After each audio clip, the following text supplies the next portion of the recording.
আল্লাহ রাসূল সাল্লাল্লাহু আলাইহি ওয়াসাল্লাম সাহাবায়ে কেরামদেরকে নিয়ে বসা, ইতিমধ্যে সবাইকে বলতেছেন, এই সাহাবায়ে কেরাম, যখন তোমাদের সামনে যখন জিলহজ মাস চলে আসে, চলে আসার সাথে সাথে তোমরা একটা আমল করবা, এটা হলো তোমাদের চুল এবং নখগুলা কাটবা না, এগুলো কাটা থেকে বিরত থাকবা। যারা কুরবানি দিবে এই কুরবানির মধ্যে তোমরা কুরবানি দিয়া এর উপরে এগুলা কাটবা। সুবহানাল্লাহ। সাহাবায়ে কেরামের মধ্যে একজন দাঁড়িয়ে গেছে, দাঁড়িয়ে বলতেছে, ইয়া রাসূলুল্লাহ, ইয়া হাবিবাল্লাহ, আমার ঘরে একটা পশু আছে, এই পশুটা কি কুরবানি চলবে? এটাকে আমি কুরবানি দিতে পারবো এবং সওয়াবের ভাগীদার হতে পারবো কিনা?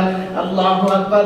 আল্লাহর রাসূল বলেন, ও সাহাবা, তোমার ঘরে যে প্রাণীটা আছে, প্রাণীর আমাকে বিস্তারিত তার ঘটনাগুলো বলে বলো। বলে, ইয়া রাসূলুল্লাহ, এই কাহিনী, আমার পশুটার এমন হালত, আমার এমন হালত। তার হালতের উপর লক্ষ্য করিয়া আল্লাহ রাসূল সাল্লাল্লাহু আলাইহি ওয়াসাল্লাম বলতেছে, ও সাহাবা, তোমার তো বড় আগ্রহী দেখা যায় তুমি কুরবানি দেওয়ার জন্য, তুমি যেই পশুর কথা বলছো এবং তোমার হালতের উপর লক্ষ্য করে আমি বলতেছি, তোমার কুরবানি দেওয়ার প্রয়োজন নাই, তুমি শুধু এই আমলটা তুমি ধরে রাখবা, চুল এবং নখ এই 10 দিনের ভিতরে না কাইটা তুমি কুরবানির ঈদের দিন কুরবানি দেওয়ার পরে এগুলা কাটবা। যেই ব্যক্তি এগুলা না কাইটা এবং কুরবানি দিয়া যতটুকু সওয়াবের ভাগীদার হবে, তুমি শুধু নখগুলা না কাইটা, চুলগুলা না কাইটা, ততটুকু সম পরিমাণের সওয়াবের ভাগীদার তুমি হবা। সুবহানাল্লাহ। ততটুকু সওয়াবের পরিমাণের তুমি ভাগীদার হবা। তাহলে আমাদের যাদের সামর্থ্য আছে আমরা তো কুরবানি দেবই, যাদের সামর্থ্য নাই অন্তত এই আমলটা করেন। এই আমল যদি করেন, যারা কুরবানি দিয়া চুল এবং নখ না কাইটা আল্লাহর কাছে যতটুকু পছন্দনীয় হবে, আমরা চুল এবং নখ না কাইটা আল্লাহর দরবারে ততটুকু পছন্দনীয় হবে। সুবহানাল্লাহ। দেখছেন যে আল্লাহ তাআলা দুর্বলদের জন্য ব্যবস্থা রাখছেন, সবলদের জন্য আল্লাহ ব্যবস্থা রাখছেন। সুবহানাল্লাহ। এজন্য আমরা প্রথম আমল কি করব? চুল এবং নখ কাটবো না, চুল এবং নখ। তবে এটা কোনো আবশ্যকীয় নয় যে এটা না কাটতেই হবে, এমন কোনো কিছু না। যদি কেউ আমল করে সুন্নতের আমল হবে, সুন্নত আমল করার কারণে তার আমল নামায় কুরবানির সওয়াব তার আমল নামায় ঢুকবে। সুবহানাল্লাহ। এই জন্যই এগুলো না কাটা, বাচ্চাদেরকেও না কাটা। তবে এটা জরুরি নয়, সুন্নত মনে হলে এগুলো করবেন। 10 দিনের আগে সবকিছু একদম ফ্রেশ হয়ে যাবেন, চুল মুল যা কিছু আছে সব কাটো করে নেবেন, নখ টক ফালাই দেবেন। এই 10 দিনের ভিতরে আর হাত দিবেন না। কুরবানি ঈদের দিন কুরবানি দেওয়ার পরে এরপরে এগুলা কাটবেন। সবাই থাকবে তো ইনশাআল্লাহ। বিশেষ করে যারা কুরবানি দিবেন ওনাদের জন্য খুব বেশি গুরুত্ব। যারা কুরবানি দিবেন সাবধান, আপনারা নখ এবং চুল কাটবেন না।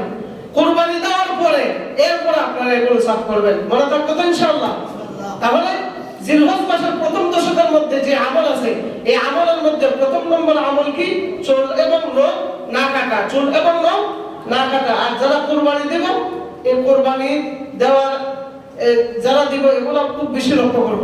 আপনারা কখনো কাটবেন না, এগুলো দিকে খুব লক্ষ্য রাখবেন। জিলহজ মাসের দ্বিতীয় নম্বর আমল রোজা রাখা। কি করা? রোজা রাখা। আল্লাহ রাসূল সাল্লাল্লাহু আলাইহি ওয়াসাল্লাম জিলহজ মাস যখন সামনে চলে আসতো তখন সাধারণত আর দেরি করতেন না। প্রথম জিলহজ থেকে 9 জিলহজ পর্যন্ত রোজা রাখতেন। 9 জিলহজ। আবার দেখেন জুসের তলে ঈদের দিন রোজা রাখা ভালো না। ঈদের দিন রোজা রাখা হারাম। ঈদের দিন কি রোজা রাখা হারাম। বছরে 5 দিন রোজা রাখা হারাম। কয় দিন? 5 দিন। কি বলে?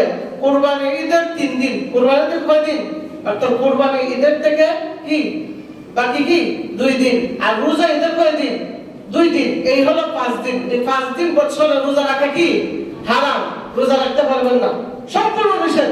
যদি বলেন আমার মান্নত রোজা, হাজার মান্নত রোজা, হাজার ফরজ রোজা হলো, ঈদের দিন রোজা রাখা কি হারাম। ঈদের দিন রোজা রাখবেন না, সাবধানে থাকবেন। তাহলে 2 নম্বর আমল কি? আমরা রোজা রাখবো। এখন যে রোজা রাখবো, এই 9 দিন যে আমরা একাধারে রোজা রাখবো, এই 9 দিন কিন্তু আবার রোজা রাখা, একাধারে রোজা রাখা কারোর উপর ফরজ নয়, ওয়াজিব নয়। আবার কিসের আবশ্যক হয়ে গেলে একদম রাখে দিয়েন না। মা বোনরা যারা শুনতেছেন, আপনারা তো রোজা রাখতে আগ্রহী, রোজা রাখতেন ইনশাআল্লাহ ফজিলত পাবেন। প্রথম জিলহজ অর্থাৎ আগামী সোমবারের দিবাগত রাত্রে আপনারা কি খাবেন? সেহরি খাবেন।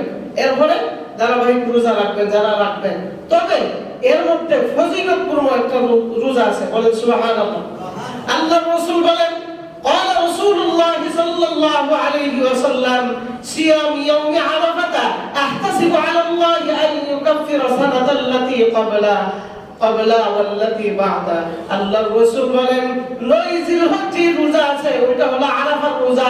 যদি কোন আল্লাহর বান্দা যদি আমার কোন উম্মত যদি আরাফার রোজাটা যদি রেখে দেয়, অর্থাৎ 9 জিলহজ্জের রোজাটা যদি রেখে দেয়, অর্থাৎ কুরবানির আগের দিন যে রোজাটা, ওই রোজাটা কোন আল্লাহর বান্দা যদি রাখে, আল্লাহর রাসূল বলেন আমি রাসূল আশাবাদী তার পূর্বের 1 বছর এবং তার পরের 1 বছরের গুনাহ আল্লাহ তাআলা মাফ করে দেয়। তাহলে রোজা রাখলে লাভ না ক্ষতি? লাভ। কোন রোজাটা খুব বেশি গুরুত্ব? 9 জিলহজ আরাফার রোজা, এটাকে আরাফার রোজা বলা হয়। আল্লাহর রাসূল বলেন কোন আমার উম্মত যদি আরাফার রোজাটা যদি রাখে, তো আমি রাসূল আশাবাদী তার পূর্বের 1 বছরের গুনাহ, পরের 1 বছরের গুনাহ আল্লাহ তাআলা অচিরেই মাফ করে দিবেন। সুবহানাল্লাহ। আচ্ছা বলেন, আল্লাহর রাসূল যদি কোনো কিছু আশাবাদী হয়, আল্লাহ কখনো ফিরাইয়া দেয়? ফিরাইয়া দেয়?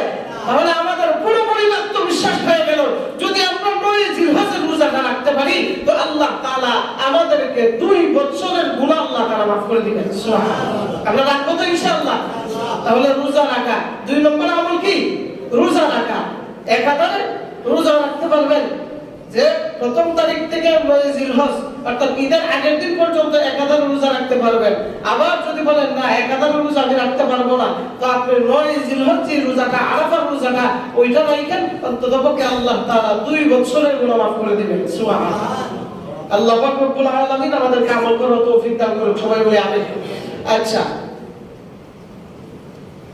3 নম্বর, বেশি বেশি পরিমাণে জিকির করা। বেশি পরিমাণে কি? এই 10 দিন বেশি বেশি পরিমাণে জিকির করা। যদি কেউ জিকির করে, তো আল্লাহ পাক রব্বুল আলামিন বেশি বেশি করে জিকির করার কারণে তার জিহ্বাটাকে আল্লাহ তাআলা তাজা বানায় দেন। সুবহানাল্লাহ। তার কলবটাকে আল্লাহ পরিষ্কার করে দেয়, ঈমানি বইটাকে আল্লাহ মজবুত করে দেয়। সুবহানাল্লাহ। আল্লাহর রাসূল বলেন এই দিনগুলোতে তোমরা বেশি বেশি করে জিকির করবা। আল্লাহর রাসূল এক হাদিসের মধ্যে বলেন قال رسول الله صلى الله عليه وسلم اكثروا فيهن من التكبير والتحميد والتهليل الله اكبر। আল্লাহর রাসূল বলেন এই দিনগুলোতে তোমরা আল্লাহু আকবার এই তাসবিহটা বেশি বেশি করবা, সুবহানাল্লাহ বেশি বেশি করে পড়বা, লা ইলাহা ইল্লাল্লাহ বেশি বেশি করে পড়বা, আলহামদুলিল্লাহ এই তাসবিহগুলো বেশি বেশি করে পড়বা। সুবহানাল্লাহ। এই 3 নম্বর আমল কি? জিকির বেশি বেশি করা। আল্লাহর রাসূল বলেন জ্ঞানী হলেন তারা যারা সব সময় সর্ব হালতে আল্লাহ তাআলার দরবারে জিকির করে। বলে তারা কোন কোন হালতে আল্লাহ তাআলার দরবারে জিকির করে? আল্লাহ তাআলা বলেন আল্লাযীনা ইয়াযকুরুনাল্লাহা কিয়ামা, তারা দাঁড়ায় দাঁড়ায় আল্লাহর জিকির করে। সুবহানাল্লাহ। আল্লাযীনা ইয়াযকুরুনাল্লাহা কিয়ামা, তারা দাঁড়ায় দাঁড়ায় আল্লাহ তাআলা জিকিরে মশগুল থাকে। ওয়া কুউদা, আবার কখনো কখনো তারা বৈশা তারা জিকির করে। ওয়া আলা জুনুবিহিম, আবার কোন কোন ক্ষেত্রে তারা শুয়ে শুয়েও জিকির করে। অর্থাৎ আল্লাহর মহব্বতের বান্দা এবং জ্ঞানী যারা আছে তারা সর্বহালতে কার জিকির করে? যেন বলেন আল্লাহর জিকির করে। জিলহজ মাসের বাহিরেও আমরা জিকির করব। আর জিলহজ মাসের এই প্রথম দশকের মধ্যে স্পেশালি যদি কোনো আল্লাহর বান্দা এই জিকিরে মশগুল থাকে, তো আল্লাহ তাআলা তার জিহ্বা নামক নিয়ামতটাকে আল্লাহ তাজা বানায় দেয়। বলেন সুবহানাল্লাহ। এরপরে 4 নম্বর হলো তালবিয়া পাঠ করা। কি করা? তালবিয়া শেখেননি? তাকবীরে তাশরিক আমরা বলি না? কুরবানির সময় দেখছেন না, নামাজের পরে আল্লাহু আকবার, আল্লাহু আকবার, লা ইলাহা ইল্লাল্লাহু, আল্লাহু আকবার, আল্লাহু আকবার, ওয়ালিল্লাহিল হামদ। এটা আমরা বলি না? এটাকে বলা হয় তালবিয়া। এটা কি? তালবিয়া। তাকবীরে তাশরিক যেটা, ওটা সামনে আসতেছে। 9 জিলহজ ফজর থেকে 13 জিলহজ আসর পর্যন্ত এই তালবিয়া পাঠ করতে হবে। 9 জিলহজ কখন থেকে? ফজর থেকে। আর 13 জিলহজ আসর পর্যন্ত এই তালবিয়া পাঠ করবেন। প্রত্যেক ফরজ নামাজের পরে প্রত্যেক মুসলমান নর নারী, নারী পুরুষ যারা আছে তাদের উপর প্রত্যেক ফরজ নামাজের পরে একবার পাঠ করা হলো ওয়াজিব। একবার পাঠ করা কি? ওয়াজিব। এমন তো অনেকে বলে যে আমরা তো 3 বার পড়ছি, আর 3 বার পড়ে সমস্যা নাই, 3 বার পড়া সুন্নাত, 3 বার পড়া কি? সুন্নাত, একবার পড়া কি? ওয়াজিব। এই ফেসগুলো অনেকে বুঝে না। গত বছর আমাদের অনেকে প্রশ্ন করছে, তো হুজুর আমরা তো দেখতাম অন্যান্য হুজুর আইলে 3 বার পড়তো, পড়ার কোনো সমস্যা নাই, তবে একবার পড়া ওয়াজিব, এটা পড়তেই হবে, না পড়লে গুনাহগার হবে। মনে থাকবে তো ইনশাআল্লাহ? তাহলে বলেন তো, একবার পড়া কি? আরো জোরে বলেন। 3 বার পড়া কি? 3 বার পড়া কি? মনে থাকবে তো? এখন আর ভুল হবে না তো ইনশাআল্লাহ? যদি কেউ প্রশ্ন করে তাহলে বলে দিবেন যে 3 বার পড়া সুন্নাত। সুন্নাত মানে কি? আল্লাহ রাসূল কয়বার পড়তেন? 3 বার পড়তেন। আর একবার পড়া কি? ওয়াজিব, একবার আমাদের পড়তেই হবে। এরপর দেখেন 9 জিলহজ ফজর থেকে 13 জিলহজ আসর এর ভিতরে, এই দিনগুলোর ভিতরে যত ওয়াক্ত, প্রায় 23 ওয়াক্তের মতো নামাজ আছে। এই 23 ওয়াক্তের মধ্যে যদি কোনো একটা নামাজ আপনার ছুটে যায়, কাজা হয়ে যায়, জামাতে পড়তে পারেন না, মসজিদে আয়েশা পড়তে পারেন না, বাড়িতে পড়বেন, অন্যটাকে আপনি পড়তেছেন, যেই সময় যেই হালতেই বলেন, ওই সময় আপনার তাকবীরাতুল শিরক আদায় করা লাগবে। মাসালাটা বুঝছেন? অনেকে তো মনে হয় যে মসজিদে তো গেছি না, এই জন্য তাকবীরা পাঠ করা লাগবে না। না না না, বাড়িতে যদি আপনি পড়েন, যদি কাজা নামাজও পড়েন ওই দিনের ভিতরে, এই কাজা নামাজের পরও আপনার এই তালবিয়া পাঠ করা লাগবে। পারবেন তো ইনশাআল্লাহ? বলেন তো, তালবিয়া কয়বার পাঠ করা ওয়াজিব? জোরে বলেন, জোরে। একবার। কয়বার পাঠ করা সুন্নাত? 3 বার। তালবিয়াটা বলেন তো, আল্লাহু আকবার, আল্লাহু আকবার, লা ইলাহা ইল্লাল্লাহ, আল্লাহু আকবার, আল্লাহু আকবার, ওয়ালিল্লাহিল হামদ। সবাই পারবেন তো ইনশাআল্লাহ? আমাদের সামনে 9 জিলহজ অর্থাৎ ঈদের আগের দিন ফজর থেকে 13 জিলহজ আসর পর্যন্ত এই তালবিয়াটা আমরা পাঠ করব, তাকবীরাতুল শিরক পাঠ করব। 5 নম্বর হলো দান সদকা যেগুলো আছে, এগুলা মনে মনে চুপে চুপে বেশি বেশি করে দান সদকা করা। যদি দান সদকা করেন তো আল্লাহ পাক রব্বুল আলামিন গোপনে আপনাকে নেকির ভাগীদার বানাবেন। সুবহানাল্লাহ। কারণ যেহেতু এই দিনগুলোতে আমল করলে কোনো মর্যাদা পায়, বলে আল্লাহর কাছে মর্যাদাবান, মর্যাদা পাওয়া যায়, এই জন্য এই দিনগুলোতে বেশি বেশি করে কি করবেন? দান সদকা করবেন। 6 নম্বর আমল হলো বেশি বেশি করে দোয়া করা। বেশি বেশি করে কি? দোয়া করা। দোয়াতে বলবেন, আল্লাহ গত বছর আমি এই কুরবানি দিয়েছিলাম, এই বছর পর্যন্ত আমাকে হায়াত বাড়ায় দিয়েছেন, আলহামদুলিল্লাহ। আল্লাহ আমার সঙ্গে আমার চোখের দেখা, আমার হাতে ধরা, আমার মুখে সালাম দেওয়া এমন ব্যক্তি বিদায় নিয়েছে যারা এই দিনের মধ্যে তারা হাজির নাই। ওইভাবে আল্লাহর কাছে দোয়া করবেন, আল্লাহ আমার হায়াত বৃদ্ধি করে দাও। আপনার অন্তর থেকে যা আল্লাহর কাছে চাইবার ইচ্ছা খুব বেশি পরিমাণে এই 10 দিনের ভিতরে খুব বেশি পরিমাণে দোয়া করা। 7 নম্বর হলো বেশি বেশি করে নফল বন্দিগি করা, নফল ইবাদত করা, তাসবিহ তাহলিল বেশি বেশি করে পড়া।